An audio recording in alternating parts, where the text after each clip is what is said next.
everybody. Welcome. Thanks so much for being here. Thank you for bearing with us as we are working out the audio situation. It's going to be resolved very soon. I want to welcome you on behalf of the Iranian and Middle Eastern Studies Center here at Sacramento State. I want to extend a very warm welcome to our audience and our esteemed guest speaker, Dr. Hissam Abedini. I would like to also tell you about our co-sponsors for a second. You may or may not be aware we have a new, beautiful, robust Southwest Asian and North African Center, the SWANA Center here on campus. I wanted to also thank, SWANA is one of our co-sponsors. I want to thank the Department of Anthropology as well. And also our administrative support coordinator, Erica Cessna, and our graduate intern, Loudon Naidi, for their efforts in bringing today's program to you. I'd also like to shout out Nathan Marquardt, whose graphic design work brought to life our gorgeous new logo, which you will all see on those little informational half sheets that we put on your chairs. IMESC is deeply grateful for your collaboration and your support. I'm Dr. Sahar Razavi. I'm an associate professor of political science. I'm the director of the Iranian and Middle Eastern Studies Center and also the faculty scholar advisor serving the SWANA Center. The mission of the Iranian and Middle Eastern Studies Center is to foster a better understanding of the peoples, cultures, and politics of Iran and the Middle East and North Africa in the greater Sacramento region and Northern California and beyond. IMESC pursues this mission by promoting and supporting social and cultural events, forums, workshops, research, and courses, as well as building collaborative relationships with similar centers across the United States and abroad. While on that topic, I would like to share with you, I'm so excited about this that I can finally announce this. We've been working on this forever. 2 brand new research grants supporting students doing research on the region or its diasporas, made possible by the generous support of this campus community. The application portal for those has just gone live as of this morning, and we plan to award the funds in the early spring semester. We will also be hosting Dr. Ali Motamedi in February for a presentation called Farsi Flows, exploring storytelling, literature, and Iranian diasporic culture. We're also planning a great Nowruz celebration. Keep your eyes peeled for those. And there's also a few flyers about the research grants in the back if you would like to grab one of those or check it out. So without further ado, we are today delighted and honored to host Dr. Abedini. Dr. Abedini is an Iranian-American composer, performer, improviser, and educator whose work explores intercultural dialogue between classical Persian music, jazz, Western contemporary traditions, and computer music. A founding member of the Seaberg Ensemble, he is recognized for a polystylistic approach that integrates diverse musical languages through improvisation and new composition. And if you know anything about music, you know that improvisation in music is an incredibly high-level skill. Abedini is active. Sorry, I skipped a sentence, very important. His works have been performed by ensembles including the Jack Quartet, Del Sol Quartet, Eclipse Quartet, Hypercube, and Load Bang. Alongside composing and performing, Dr. Abedini is active as a curator, producer, and filmmaker. His projects include the NEA and Roshan-sponsored documentary From Isfahan to Irvine, archived at the Library of Congress, and recordings such as Cypher with the Seaberg Ensemble, Kuche Khaman, co-produced with the Del Sol Quartet, Billboard Classical Chart number 5, Ode to Love with Namad Ensemble, and Circadian Etudes with the Assembly for Distance Alchemy. He is very accomplished. He is also a writer for the Pish Radif website, educational platform created to make classical Persian music accessible to learners from all backgrounds. Educated at the Tehran Music Conservatory, UC San Diego, and UC Irvine with a PhD in integrated composition, improvisation, and technology, he studied with Lei Liang, Chinari Ung, Anthony Davis, Mark Dresser, Christopher Dobrian, Hossein Umumi, and Michael Dessin. In 2025, he joined California State University Fullerton as Assistant Professor of Composition and Music Theory, where he serves as the Assistant Director of the CSU Fullerton New Music Series. Dr. Abedini's lecture today is titled Intercultural Music in Iran and its Diaspora, A Path to Inclusiveness or an Opportunity for Modernization. This talk examines how Iranian musicians have turned to intercultural collaborations since the aftermath of the 1979 revolution and into the present as a way to connect with the wider world. Through examples from Iran and its diaspora, it explores whether these encounters reflect modernization, inclusiveness, or both, and considers the line between cultural exoticism and genuine artistic exchange. We are recording this presentation, therefore we ask that audience members not record with their personal devices. If you want to see any portion of this presentation later, please feel free to access it on the IMESC YouTube channel. After Dr. Abedini's presentation, we will have time for audience questions.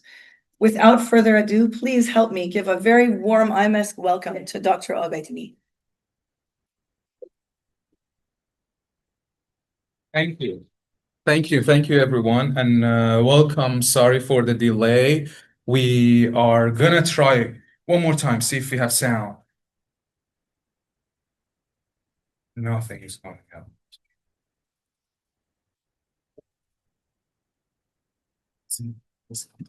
Yes. Thank you so much for being here. We are trying to figure out so we can have sound, which would be wonderful. I have little short excerpts of music that I really wanted to play for you. But it's a pleasure to be here. I know we have a mix of many students from different classes here and some faculty members and other community members. So now I'm rethinking about my lecture just right on the spot. I'm an improviser and I'm used to that, so it's totally fine. I want to make sure that everyone gets something out of it at least. So I'll try to make some changes to what I had planned actually, if that's okay with you. We'll try. How about that?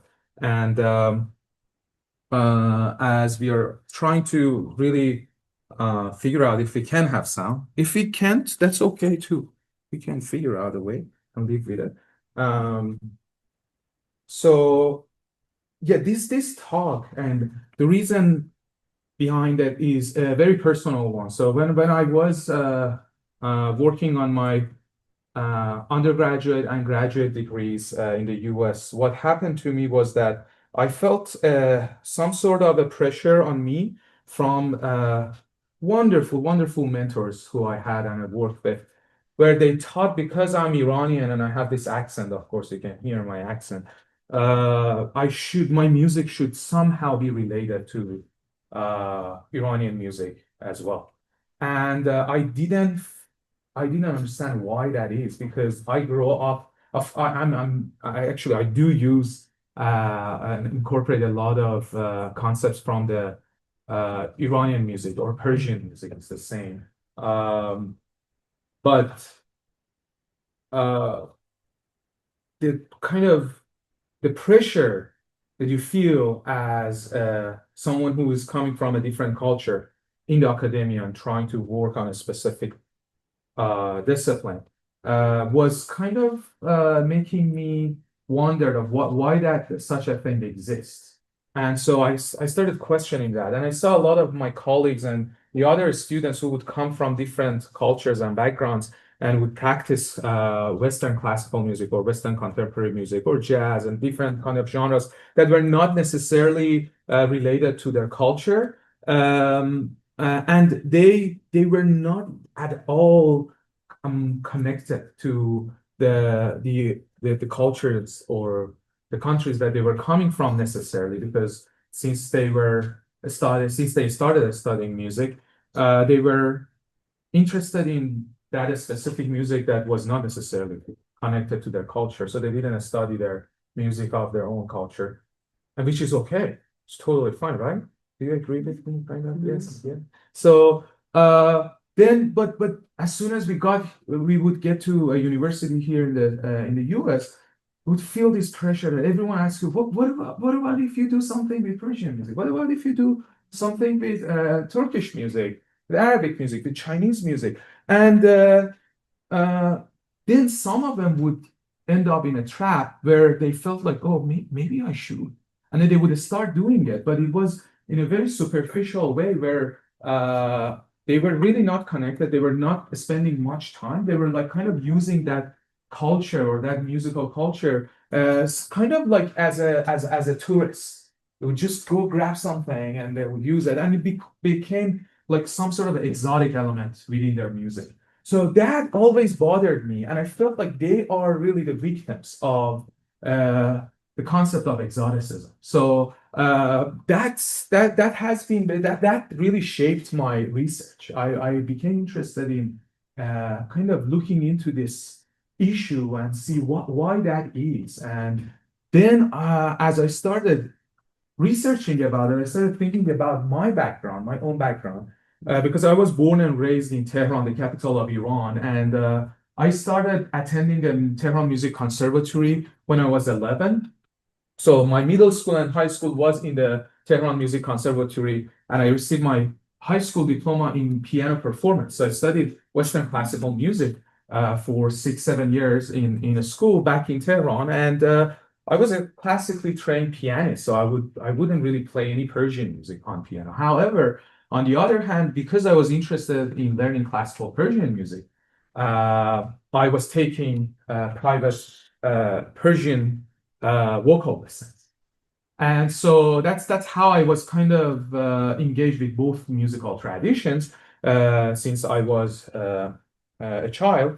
And then I started thinking about what classes we had to go through in the music conservatory as the students who were studying music in Iran. And the majority of the classes that we had to take were focused on the Western musical canon coming from Europe, specifically classical music of the West. So even if you were not a piano major and you were like playing a Persian instrument in the school, because we had all different type of both Persian and Western instruments that you could major in, and even those who were practicing Persian instruments, they were asked to do all these classes that were focused on Western music canon. And then I started thinking about, oh wow, so it's deeper than just if you are coming from outside, from a different culture,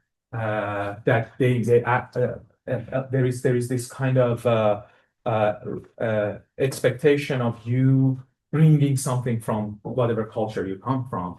And even if you go back to a country like Iran, you will realize that the focus in academia is on Western music specifically, and then the other cultures are used more as just something to colorize and something to just sort of just a taste, a little taste of something.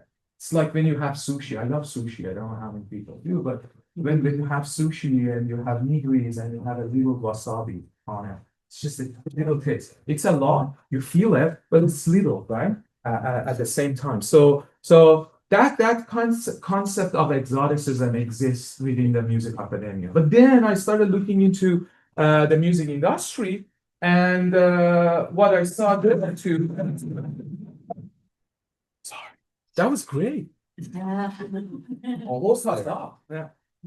And so then I started looking into music industry, then you will realize that the idea of intercultural and I'm so sorry. no, that's fine. It's Halloween, so that's great. And so the idea of like bringing different type of music or different type of musical traditions within your music, that is also rooted in again kind of this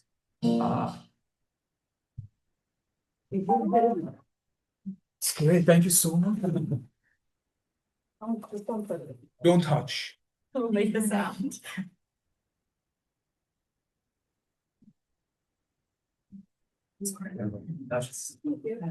Thank you so much. At times I find myself, by the way, hello to we're recording this for some of the students who are not here. But I sometimes find myself starting to improvise something, and then I go like, then what's next? So we'll see what happens, but bear with me here. I hope I don't bore you as much. So what I was just explaining to you was really the motivation of me studying intercultural music and what it means actually to really bring together two or more musical cultures together. That was really where I started. It was out of really anger, but I tried to manage that anger into something that then can have some sort of a fruit, that something that we can talk about, something that can teach me and help me in my creative work. So now let's get to this kind of terminology that I use. I just want to quickly talk about why do I use this specific terminology, intercultural music. I like this term because it includes the term inter, which means between or among, and also the word culture. Although the word culture itself, I think it's so overused. It's like we use the word love. We love a cat. We love shirt that we see. Sometimes we love a color and we love our family members. We love our partner, right? So, but those are all different kind of love, right? So the term love, we use it so much that a lot of times we find ourselves kind of explaining it when it comes down to like, what do you mean you love something? Or sometimes you have to explain to someone who is more a stranger to you. So the word culture is the same, I think. It's we use it so much um, that it loses its meaning kind of, and it depends where and why you are using it. I'm not going to get too deep into like what culture can mean, but I think the most interesting value that this term culture has is it is something that is both personal and collective. So it connects an individual to its community, to a community, to multiple communities. Uh,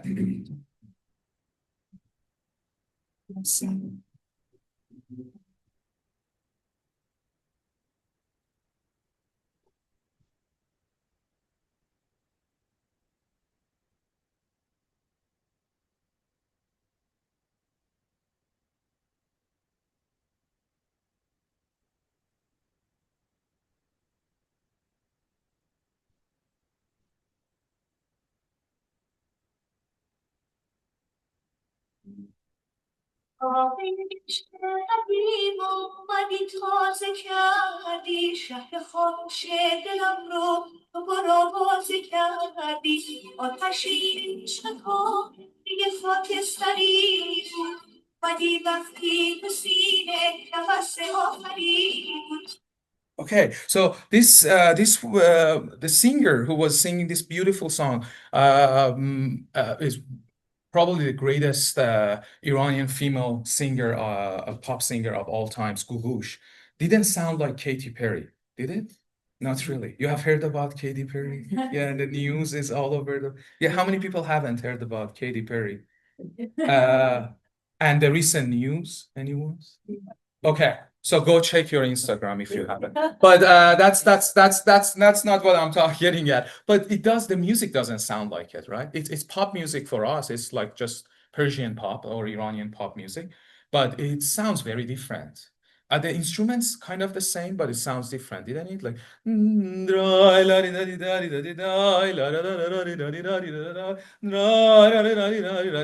violin playing the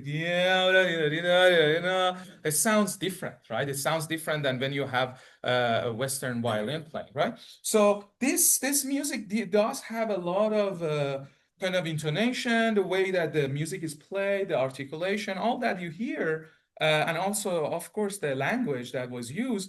It sounds kind of, isn't it a mixed music? It's like kind of intercultural, right? So I think it is because it has some elements borrowed from Iranian music or Persian music, and uh, so if we want to think about intercultural music, almost all music nowadays we hear are intercultural in a way, at least in one way or another. It's just there are a lot of elements that is because all of us are just a click away from Hindustani music, or we are one click away from Africa, different type of African musical cultures, or Iranian music and all that. So we get always influenced by different type of music, and we can't really avoid that almost at all, I would say. But this is more about the issue with terminology in the Persian language, where we have the term fusion music, which means fusing two different musical cultures or more together, that we translate to موسیقی تلفیقی. That's what I wrote in Farsi, موسیقی تلفیقی. And we use this term for any music that involves two or more musical cultures together in Persian, right? However, the fusion music was a genre. How many people are familiar with fusion music? Fusion, yeah, sort of, yes. So it's a kind of a genre that is driven from jazz and kind of like rock and roll music, and it has elements of some electronic sounds with keyboard and using different kind of sampling and sounds. And I have an example of fusion music that I want to play for you.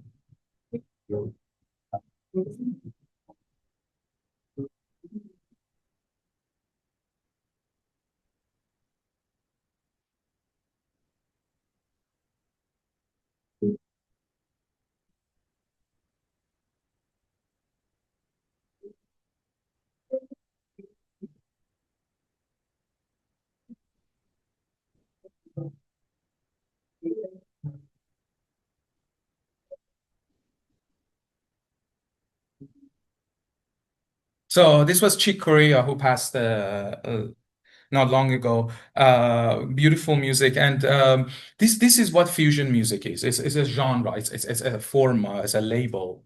Like you can label music differently using different genres, like pop music or classical music. This is fusion music specifically. But then we use this term in Farsi or in Persian language to explain any music that is mixing together two or more musical cultures. But what I focus on in this paper, actually the paper will be published soon, in the next 4 or 5 months it will be out, and I think everyone with being the students will have access to it. And it is in a collection of essays on modern Iran.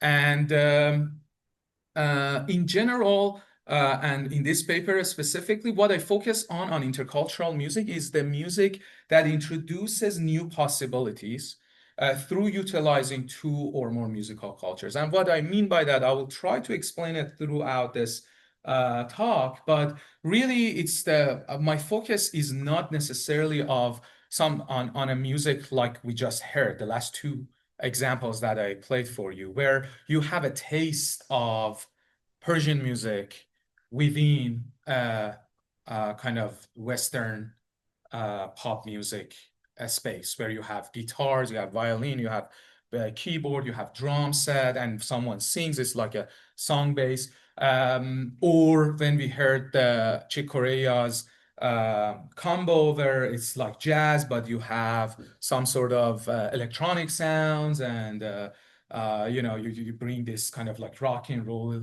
kind of rhythm and all that into it. Rather, I'm interested in focusing on intercultural music that is meant to create new possibilities, which then creates new traditions. So more on terminologies, because I just explained them actually when I was talking about them. There is the term ethnomusicology. How many people feel comfortable with the term ethnomusicology? They know what ethnomusicology does. Can you let me know?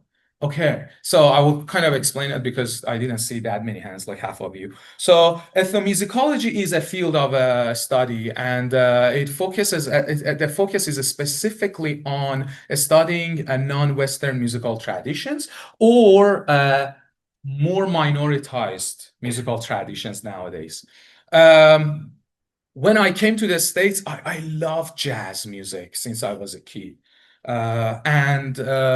When I came to the States, I was like, this is the best time. I learned jazz from wonderful jazz musicians here. And then I realized jazz in a university well, like UCLA is not part of their music program. It's part of their ethnomusicology program. So almost any music other than Western classical music that comes from Europe specifically are all under this umbrella of ethnomusicology and the study of ethnomusicology, which also kind of is troubling to me because it feels like you have one type of music that is the music, so you have music schools for it, and then everything else goes under on the umbrella of ethnomusicology. And so that is something that you see, but someone like Jacques Kunst came up with this terminology in 1950s because they saw an opportunity to really involve other musical traditions within the academia.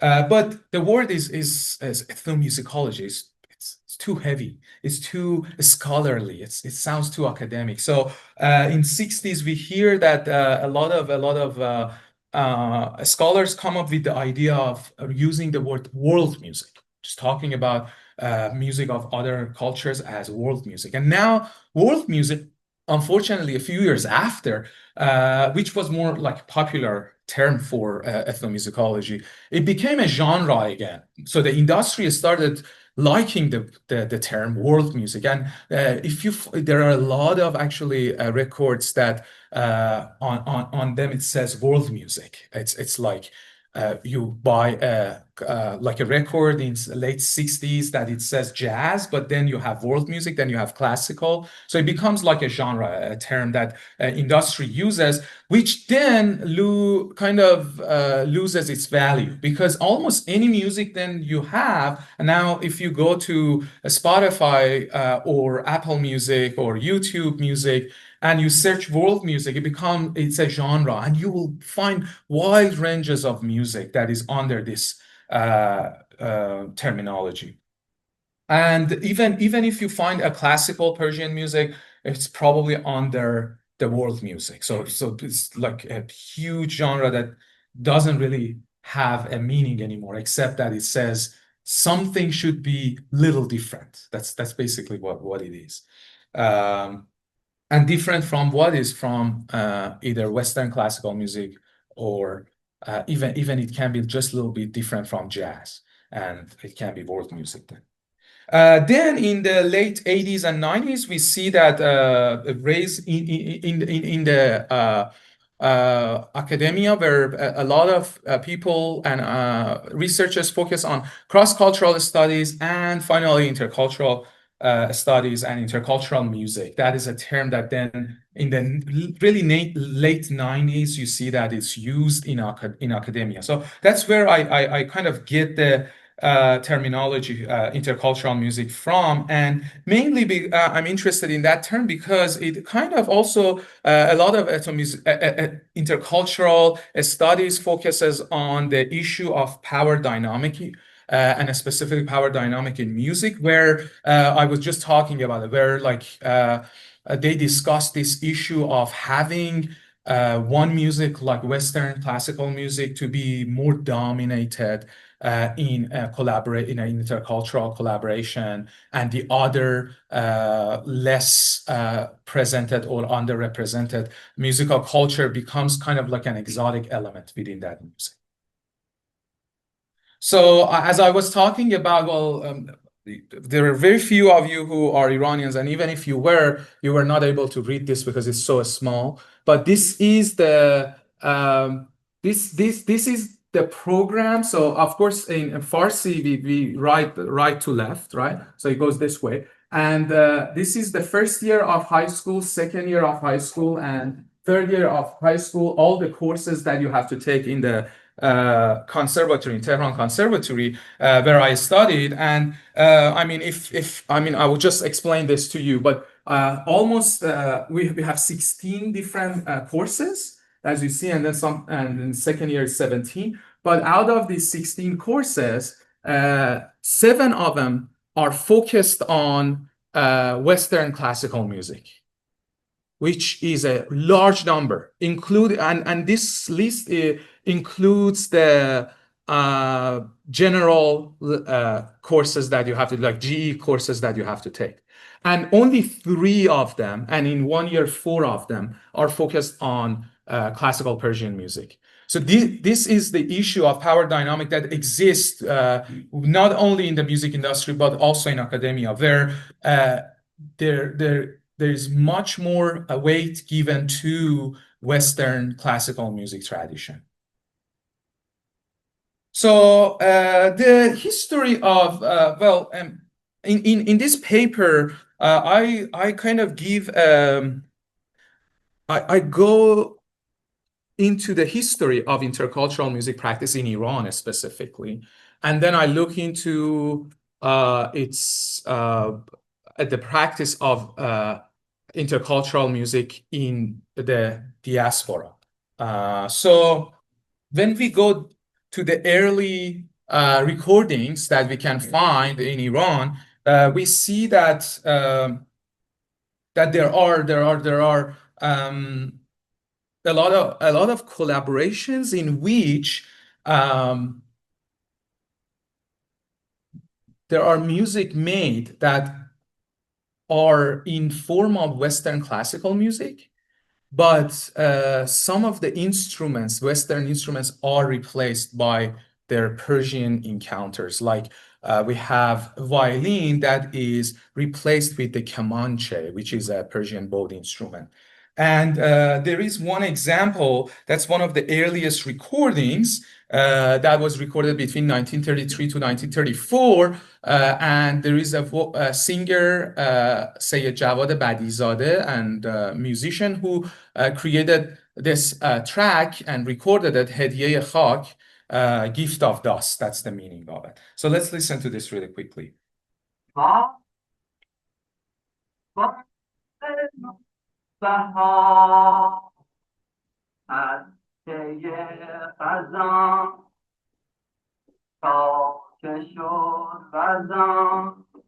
شده بر سر هر گل تر به نوا نغمه‌ها.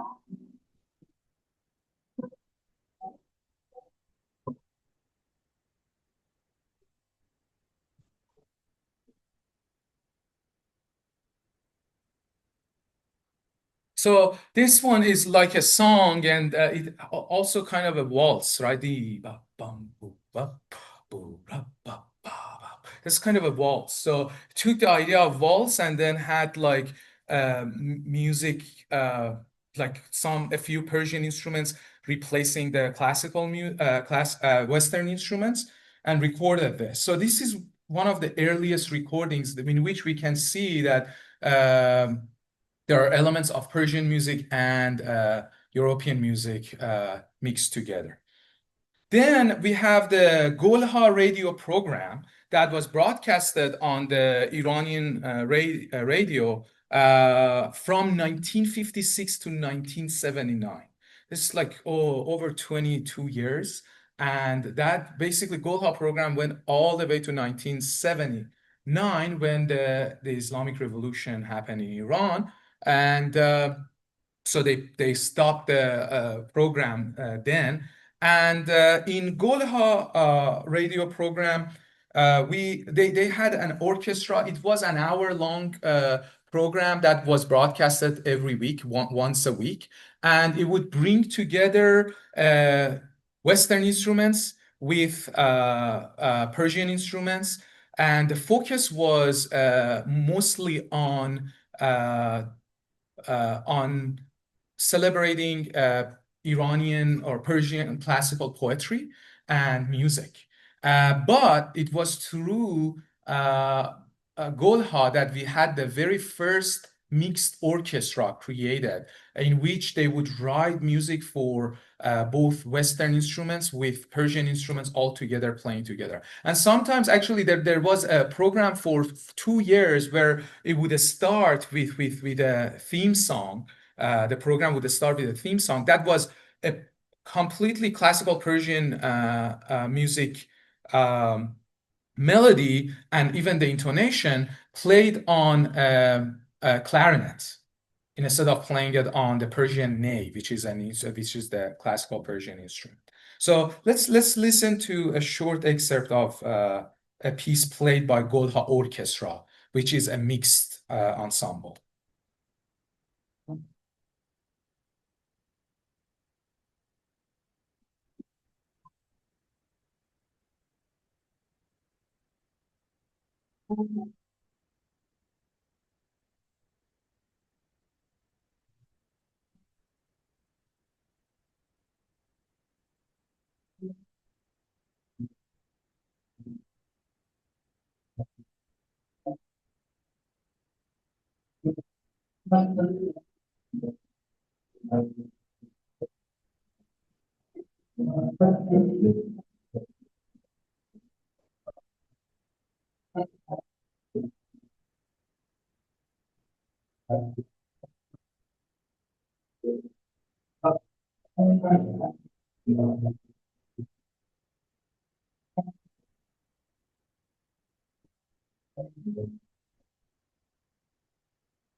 Okay, sorry, I have to cut this short, but this was an orchestra that had both Western European instruments and Persian instruments. You could probably hear some of the timbre differences, especially with the ney playing high pitch the melody there. Then we have two other important events happening. One was the Shiraz Art Festival, which was a festival, an international festival that took place before the revolution. And then there were a lot of musicians that were invited to come and perform from all over the world there. And there was a lot of places and experiences that we had with interculturalism, bringing different cultures together. And then really the music kind of fades out from the public, specifically after the revolution, because only the music at least for 2-3 years, only the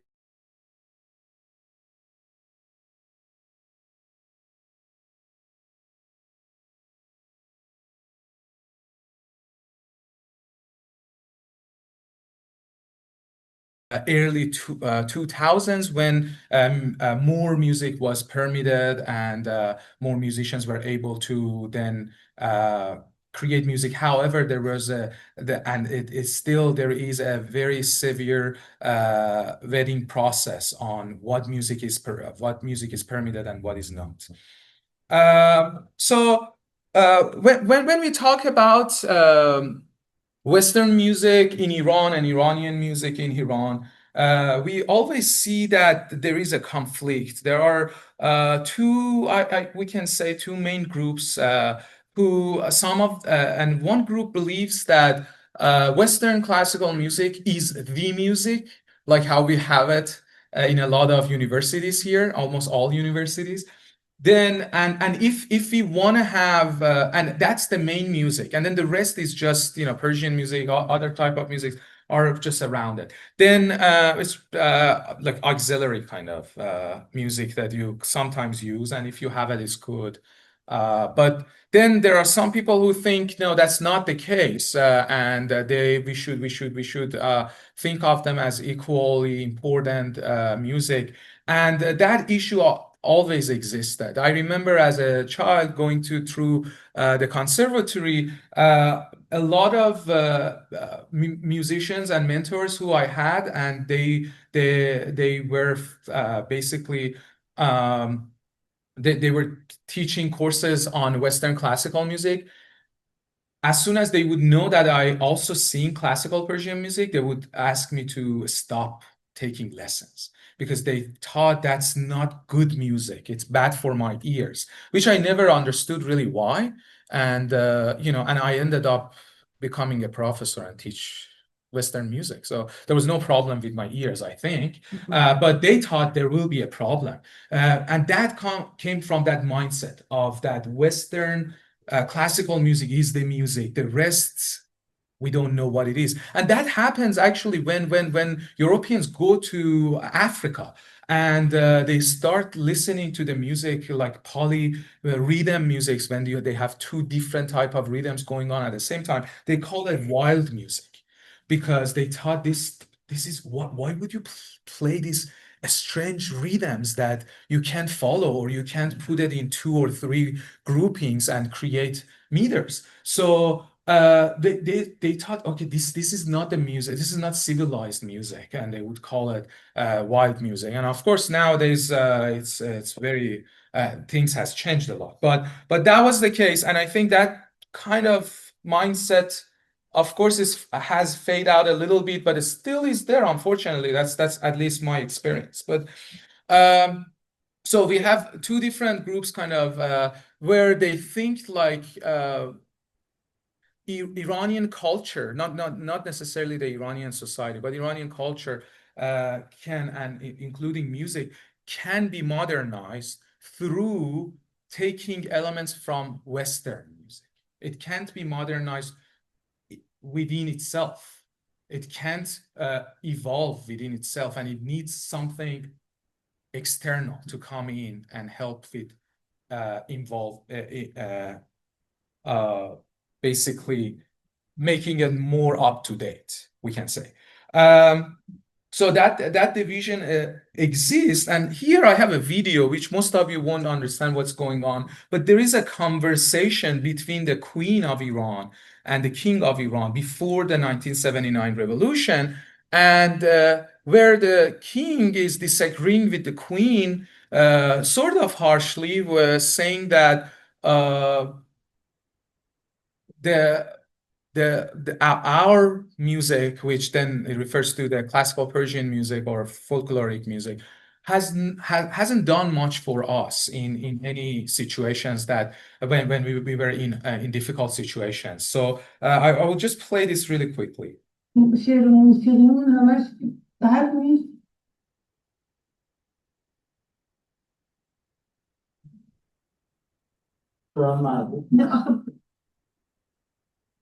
البته هیچ وقت به همش نمیشه قد گفت، ولی میگم در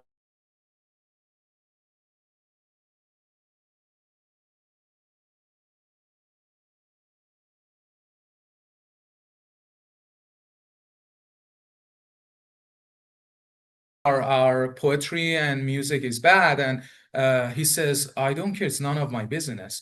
I don't say all of it is bad, but it hasn't helped us really in our endeavor to make this country better, and so on and so forth. So there's this real tension. And Farah, the Queen of Iran, she supported a lot of activities in music and arts, and specifically focused on the classical Persian music or classical Persian arts and poetry. So Shiraz Art Festival is definitely one of the most important cultural event that we had before the revolution. That was really because of Farah's push for having such events. And then we had the Center for Preservation and Propagation of Persian Music. That was also her work. And we had the Golha radio program. She was also a really advocate for that kind of activities. However, if you look into how much work had been done back then on kind of preservation and propagation of that musical culture compared to what the country of 40 million people needed, is pretty slim, actually. And that's, again, because of seeing Westernization as an opportunity to modernize the country in all aspects. And my focus is on culture and music specifically. Yeah. So I think most of the intercultural collaborations were introduced to Iranians through the jazz music. A lot of Iranian musicians see jazz as this universal language, a space that they can really do intercultural collaborations and get connected to the outside world, especially outside of Iran. The jazz comes to Iran, and in this paper I give I mean, I talk about the history of jazz in Iran specifically and more in depth. But jazz comes to Iran because uh, Iran was a great had a great oil industry, and Europeans were in Iran, especially in southern part of Iran, working. So the workers, the European workers, they wanted to have fun too. So they wanted to have clubs. They wanted to go to cafes and listen to music. And jazz musicians then started also touring and going to Iran and performing. And we had Duke Ellington or Max Roach who came to Iran and performed. And this is the Duke Ellington's concert ticket, actually, that was in Abadan, the largest city of southern Iran, that was performed. In which Duke Ellington performed. And by the way, Duke Ellington has a song named Isfahan, which is one of the cities in center of Iran, which has no sounds or relations to classical Persian music or Persian music tradition at all. He was just inspired by how lyrical the classical Persian music is and wrote a very really cool melody and named it Isfahan. And here I have an example of Shiraz Arts Festival that I talked about before the revolution happened. And we had Max Roach, wonderful drummer, coming to Iran to perform, and they did a jam session with a tombak player, a Persian percussion instrument, the master of tombak in Iran, Hossein Tehrani. And they played together. That's also one of the very early intercultural collaborations that I have. I took this out of a 2-hour long documentary, which is very interesting. And this is the Max Roach. And this is the Queen talking about Max Roach playing with Tehrani.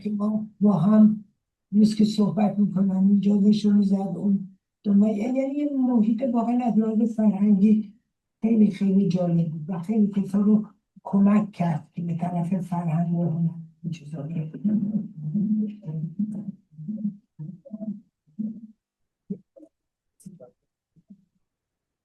Yeah. So then after that, we have Lloyd Miller. He's a really interesting icon and a wonderful musician, ethnomusicologist from US. He went to Iran, he went to Paris, and then got interested in Iranian music, then moved to Iran and wanted to live there. So he lived there for a long time and then moves back to the States after the revolution. He even chose a Persian name for himself, Kurosh Ali Khan. And he had a program on the TV, and every week he had an hour on the Iranian TV talking about music, introducing different type of music, talking about even classical Persian music in there. And he did actually also created an ensemble and recorded albums with them, which he calls Oriental Jazz, in which he plays Persian instruments himself that he learned in Iran. And but because he didn't want to piss off his mentors, who were traditional Iranian musicians, he talks about his music as Iranian music and instruments together with jazz. In other words, put together, not mix. So he wanted to avoid this terminology of mixing two things, because he thought his masters in Iran would be mad, because they would say, you can't not put these two together. Here you can see how on the other side of the aisle, those who practice Persian music and Iranian instruments, they were also traditionalists and conservatives in a way where they would say anything other than the tradition that we practice, we do is wrong and bad. We should avoid. So bringing two different musical cultures together is not much acceptable for them. I did create the first intercultural music or fusion ensemble. We used to call it fusion back in Iran when I was 16, between the music conservatories in Tehran. And when we did perform, we had this experimental performance where we wrote pieces for Persian and Western instruments. I was a pianist, and I had my other friends playing Persian instruments in the ensemble, and we got in trouble with our finals because our music instrument teachers and mentors, they failed some of us, especially the ones who would play Persian instruments, because they did play in that concert. So, and that's not long ago. That's like 2008 that happened. So there has been this kind of tension between those who practice Persian traditional music and those who practice Western instruments. I am gonna actually just wrap this up to say that jazz was introduced to Iranians before the revolution, but Iranians didn't really care much about jazz, honestly.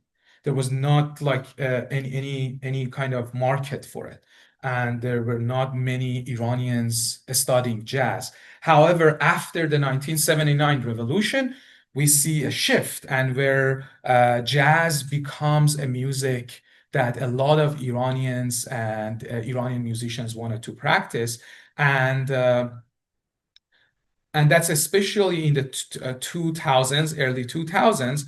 And why? Because the government of Iran saw jazz as this music that is kind of fighting in US, is fighting against white supremacy, because it's performed by African Americans in the States and Black Americans in the States. So they were like, oh, this is against the Western kind of culture, society, Western policies. So it's good. Let's have jazz. And suddenly, jazz was allowed in Iran. I remember a lot of rock and roll musicians in Iran wanted to have their concert get permit. They would call it jazz music, and they would play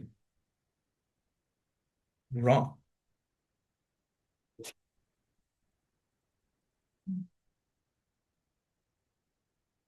This is Kenny G.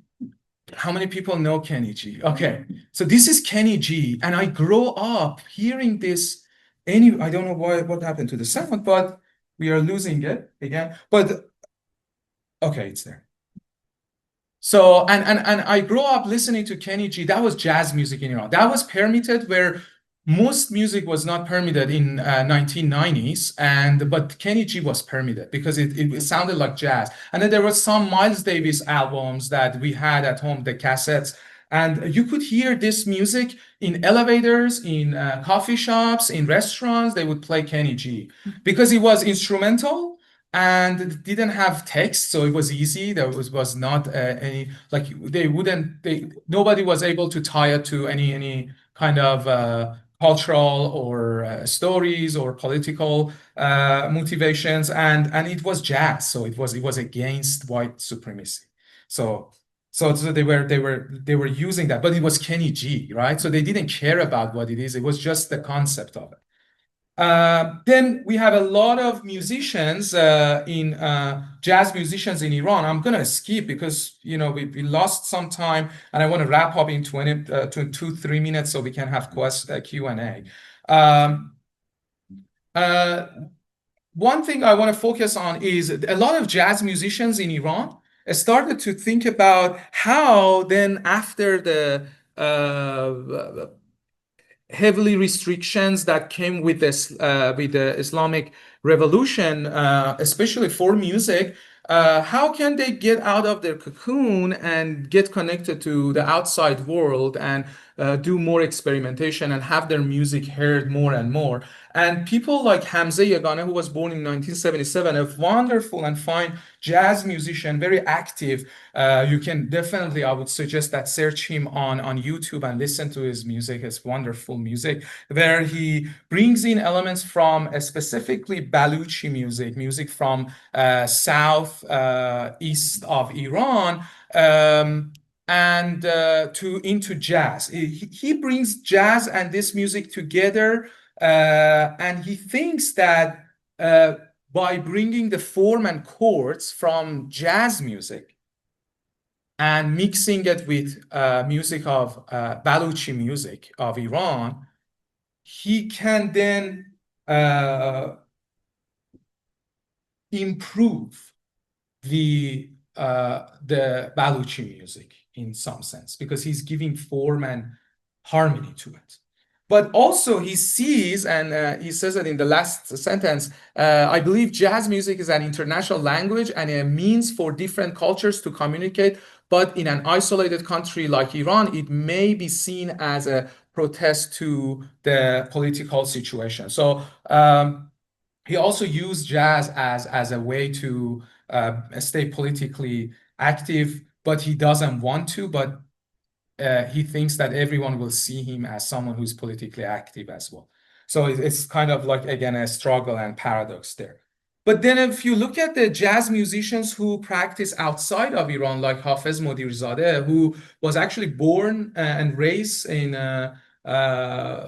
South Carolina and then moves here to the California, and he just retired from after teaching over 20 years at San Francisco State University. A wonderful saxophone player, jazz musician, but who studied also not only classical Persian music, but Javanese music and different musical traditions of Africa. He doesn't see jazz necessarily as this universal language. He does see an opportunity within the context of improvisation, performing music on a spot based on what you have learned previously, right? He sees that as an opportunity to create music that then goes beyond cultures and borders. And I think that is fascinating, and that's a huge difference between the musicians who work outside of Iran and inside of Iran. Inside of Iran, when you work, whatever you do becomes political in one way or another, whatever you do. But the musicians who are outside of Iran, when they start working, they have this opportunity to not make political, necessarily be politically engaged, rather just focus on music. And there they have a lot of opportunities. But also a lot of musicians in Iran, because of the dynamics that exist, they think if they work with any music that comes outside of Iran, they have a space to innovate, but also they have a space to make the traditional music of Iran better or improve it. That's also in back of everyone's mind, because that's kind of the understanding that you grow up with. So, of course, there are other sort of improvised-based collaborations that we see between different type of musical traditions in Iran, which I'm gonna kind of I have to skip, but the paper talks about that. I'm happy to share the paper actually with you and with the classes that are here if they want to read it. I have it now, but it will be published in a few months, so I can share it now because I know we are in week 10 of the semester. And I will move quickly. So what I really get into at the end of this paper and studying different how intercultural music was introduced to Iranians, studying the history of jazz, and then also focusing on classical music and how this kind of different ideologies of what an intercultural music can be, or which music is better than the other, that all the power dynamics that exist within the music community in Iran. I kind of get into these at the end. I get to these three kind of ideas that we can see. A lot of Iranian musicians think that intercultural collaboration is a way to fight against hegemony and extreme traditionalism. They think that the people who are so traditionalist and they think we shouldn't touch the tradition, we can fight against them by bringing other elements of other musical cultures, which is a valid kind of point to some extent. Then we have the idea of any intercultural collaboration can create this international dialect and language between different musical cultures, so we can get out of our cocoon, especially after the revolution, where Iran becomes more less connected to other countries. And then a lot of musicians see it as a way for advancement of classical Persian music. However, I think that a balanced none of those creates a balanced intercultural collaboration. And I think a balanced intercultural collaboration will actually focus on resisting cultural hegemony and creating inclusivity. And it also liberates us from labels, and whether it's made by traditionalists or industry-created genres. So I don't think it's only one way. You are not only, when you are focusing on intercultural collaborations, you are not only fighting with pure traditionalism or only with industry. It's both at the same time. And also, an intercultural collaboration is a mean to evolve different traditions. We tend to forget that it is it's us who make the traditions, and it's not the other way around. And a lot of people think that the traditions make them, but it's completely different, and we should always consider that it is us as human beings who are creating the tradition. So evolving traditions is an important mean that should happen within that tradition. So you want to be connected to the roots, and also you want to make sure that your fruits are different than your roots. Because think about a tree. It has, or any plants, it has roots, right? And then those roots, the DNA of those roots definitely exists in the fruit, but the fruit has a completely different shape. It has completely different taste, color, all of it is going to be different. However, if the roots did not exist, then the fruit also didn't exist, right? So I think that is what a real balanced intercultural collaboration is. I'm sorry to be kind of unorganized because we had to start a little late and we had to figure things out. So I went here and there, and I'm sorry that I talked so much. I talked for like 50 minutes, almost, no, less, 40 minutes, 42 minutes. That's the least I have done. Poor my students who have to listen to me talking all the time.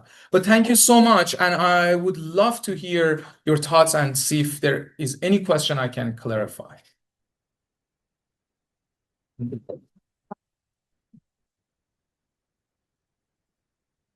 Yes. How does Iran currently stand with jazz? Very good question. So the question is how does Iran, meaning that the government, stands with jazz music? Well, a lot of things has changed, honestly. And for example, it used to be that you have to select a specific genre to get a permit, but now you just write out the genre. Before it was just like 6 keywords like jazz, folkloric music, classical Persian music, classical Western music. Now you can just write what genre it is your music that you're performing. So I think jazz in Iran, especially as long as it doesn't have lyrics, it's totally fine. So you can perform it anywhere. That's no problem. But if you have text, then that's a different story. And that is related to any music. So any music that has text, the text has to go through a vetting process that is tough. But if there's no text, it's fine. So still, jazz music is totally okay. And you hear it all over the place. Yeah. And Iranians like jazz now. They have shifted. A lot of intercultural music collaborations you hear in Iran, whether it's like more towards popular culture or not, it's jazz. Some jazz musical elements are in there. Raise your hand and I'll bring the microphone to you. We're going to do it fancy. Thank you. You had discussed how people in academia would put pressure on people from certain cultures to implement that into their study. Seemingly in the West, where it's sort of flipped, in the rest of the world, I guess you could say, or at least in Iran specifically. And is that sort of like a connection to, like you talked about jazz being performed in Iran being seen as solely political? Is that like that forced assigning of that? Like, do you think that's the carryover of? Well, I think these are two different problems. One, like here, I want to say that the people who kind of force you, they don't mean to force you, but you find yourself in that situation that you are forced to like have something to do with this culture or language that you come from. But they don't mean to. They are trying to really make sure that you feel comfortable. Like you can be yourself, right? And that's beautiful, right? But I think here this issue is more focused on how we practice and what diversity means to us, which I think is a very personal concept, whereas we have been practicing the way of diversity that we have been practicing is just colorizing our communities and not really deeply thinking about what it means, because and that issue is different. I think it comes from a kind of a positive mindset that you want to try to make sure that people like me feel comfortable, right, and feel connected to their culture, and that's nice. But a lot of times it's not how it works, right? It's not how it turns out, and the turnout is actually adding to the exoticism, right, that exists. But in Iran is a different story. In Iran there is this notion and culture of looking into West and see whatever is done in the West. You know that we give the same weight of if we have a scientific innovation in US that helps people, then the music, whatever we have done with Western music, that's also great.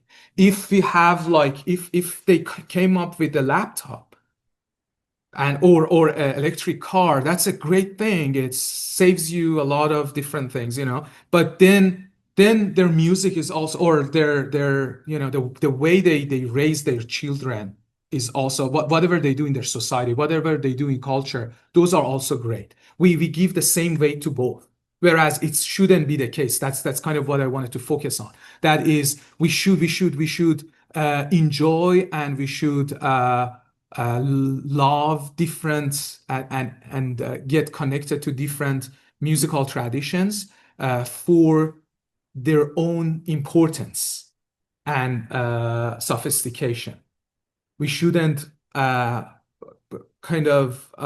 we shouldn't put them in how can I say it? We should not compare them to one another, because there are two different kind of ways of creating meaning with sound.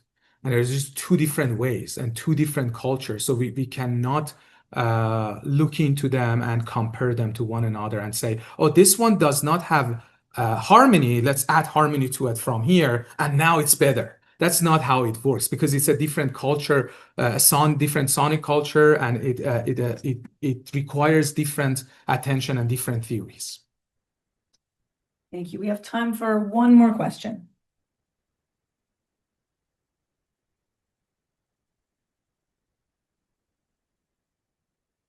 Hi, thank you for sharing this presentation. I had a question because you're also a composer as well, and you know, as a composer myself, it's kind of interesting in American culture. Now there's been more reception to inviting people from other cultures to write in kind of like a Western classical style, or like these other fusion type of styles. I think there's like a composer that's coming in next week for our festival that kind of uses these different styles as well. And now, obviously, now there's like kind of like a push against that too, with the current administration trying to like take any sort of culture away from like American art or, you know, Western classical art. But then I'm also curious that with Iran, because you're kind of noting through this presentation how slow that progression has been, and even with jazz, like introducing jazz into the culture could be seen as a political threat. I'm kind of curious if you've observed any other genres that have kind of broken through and become more accepted and kind of been this maybe a vehicle to create more intersections of musical cultural elements. Yeah, that's a great question. Thank you so much. And by the way, I forgot the name of your class, that Music of Asia. Thank you so much for all of you who are coming from that class. And you have an amazing professor teaching you, because I listened to your music and I loved it. Thank you so much for all the music. So I mean, I was fascinated by it. But this is a great question, and I want to make sure to mention that there is one unique, I think, there's one unique cultural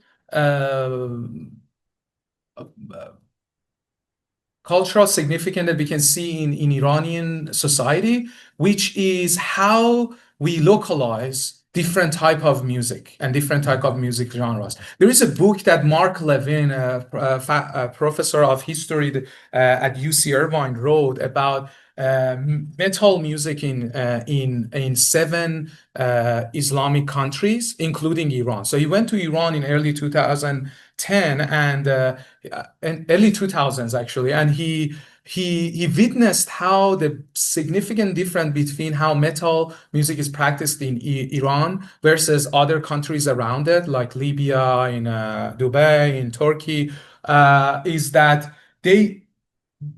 Iranian musicians, metal musicians, have localized the music in a way that it sounds like a different music. It's like K-pop, right? K-pop now has a character that immediately you can say this is K-pop. Persian pop is the same thing, but Iranians does that with any music that comes to Iran. And they don't necessarily just change it with the taste, but they do make some changes that, and especially I think that comes out of how important poetry and text is and lyrics is in our culture. And so I think almost any music that has been coming to Iran from outside of Iran has become a space for an intercultural collaboration that always then becomes a political kind of movement. And then it takes a lot of people with it in it. And a lot of times in Iran, you're a musician and you don't want to be politically active at all. You love music and you're doing music. A lot of people are all like that. But in Iran, no matter what you do and what you want, somehow your music and your life becomes political. And that's also kind of sort of unique to our culture. So and our society, I guess.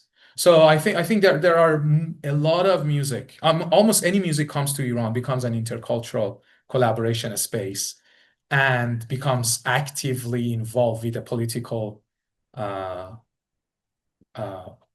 situation in Iran, depending on whatever is going on. I hope I could answer your question. I mean, tried to answer part of it, but We are out of time for questions. I want to sincerely thank Dr. Abedini for this incredible lecture.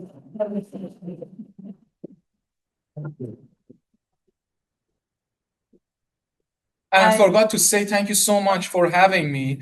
Really, it means a lot, and it's wonderful to be here. Thank you. It's an absolute honor and a pleasure, and we're so happy that you came and visited. He came up here from Southern California, folks. He's not in our neck of the woods anymore, unfortunately. I really love the way that you called attention to the exoticization of music, not only Iranian music here, but in some ways Western music in Iran, right? To make anything Western as the default of the ideal, in spite of the politics, which as a political scientist is like the intersection of your work and my work is just, it's grabbing me right now. But thank you so much again. Please feel free to reach out to me anytime if you have questions, or Dr. Abedini at CSU Fullerton if you would like to discuss his work further. He has been an amazing resource for our students and for students of music and intercultural music around the world. Thank you so much again. Thanks everybody for being here.